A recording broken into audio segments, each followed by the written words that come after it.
Penygraig cottage.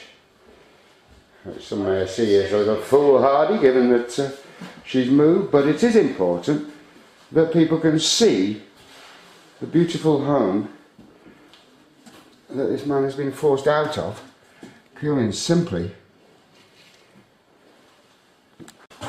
due to the landslip.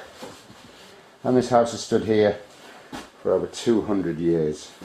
And there's not a piece of wood in it older than 15 years old. And that's because you've dragged everything up that path Absolutely, yourself, built it all yourself, Absolutely. built the back, and now the council are asking you to demolish your own house. Absolutely. How do you feel about that, Andy? I'm gutted. I mean, you've owned this house for 25 years. And in that 25 years, you rented it out to me for nearly 5 years, didn't you? And I lived up here for a while. My son was born in the living room. My youngest son was born in the living room. It was a nice, lovely family home for a good few years until work forced me out of it. So, how are you feeling now? So many years along the line, you put so much effort into the house. I mean, you've been back up here for 4 years, haven't you now? Yeah. No, 5 years you've been 5 back years, here. yeah. 5 years, yeah. Well, I haven't got the words to describe it, to be quite honest with you. I don't have the words to describe it. Devastated. Well, I don't know. And you have drawn attention to the people responsible related to water flow in the past, haven't you? Over the last 10 years, 12 years. And the response has been what we've seen. What we've seen. The repairs that we have filmed. Absolutely. And that, how does that make you feel that you knew? I mean, you're a practical man. I'm angry. I'm angry because for the sake of what was it? I think we measured it. It was 1.2 meters of pipe. You've lost your home. Then yeah, I've lost my home for the sake of that. I know yeah. And as Andy said, he dragged everything up that hill over the last 25 years. His family growing up. And now it's all gone. Okay, we'll have a look. And as you can see, more evidence of the work that had been put into the house over years, double glazing, etc.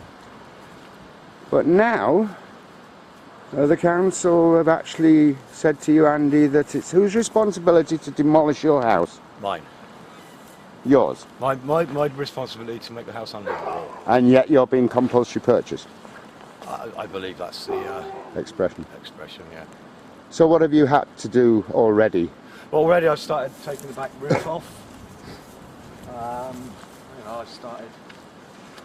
Oh yeah. Oh.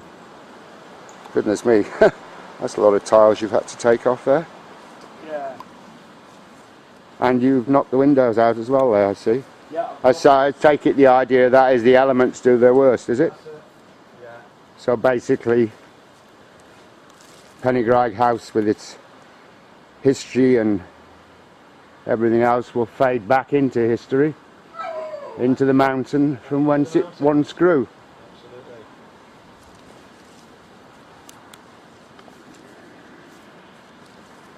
And I mean, I remember having very fond times up here. Look at the view from up here. You can see why this man is so gutted at losing his home after putting in so much hard work over 25 years. You would pay an arm and a leg, ladies and gentlemen, for a view like this. So, you already made a good start to taking the tiles off. Yeah. And another boarded up blacked out window. And you dropped the gutting too. All right.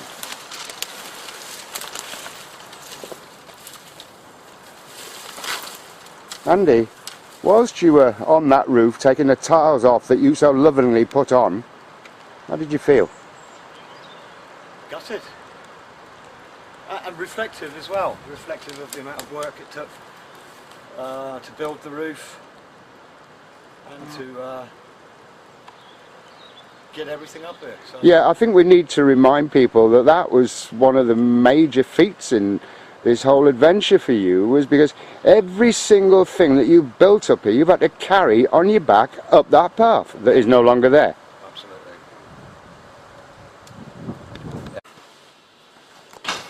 and you also started to take down inside as well.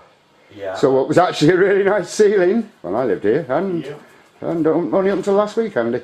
As you And can the see- bathroom was there, and that's gone. As you can see as well, I haven't scrimped. Everything's been done to a very good standard. Yeah, I mean, you carried some of these beams I up as carried well. all of these All the beams beams up. All of these beams I carried up. I didn't have a three-wheel or quad at the time, so all of these things I carried up. And built it with your own hands. Yeah. So Andy, you are moving out of here over the next few days. Yeah. Down into a house at the bottom of the road. Yes. Yeah. And the condition of that house? Poor. It's actually almost a derelict, isn't it? Yeah. And it's because of these two beautiful dogs who were used to having 7 acres of forest to run around in, as well as everything else we've already discussed. You're now going to be moving into a house with no heating, no furniture. Yeah. And in fact, when I saw it last week, there was no roof on the back, was there? You've done that though, haven't you? I've done a repair on the back roof, so it is dry. So, my friends, as well as having to wreck and dismember the house that he kept standing for 25 years, Andy now has to knock it down. Not only does he have to knock it down, but he has to rebuild another one at the bottom to live in. How does that feel, Andy, emotionally? Are you worried? Worried, yeah, absolutely. What are you worried about? Well, I'm worried about how I'm going to react to living down there.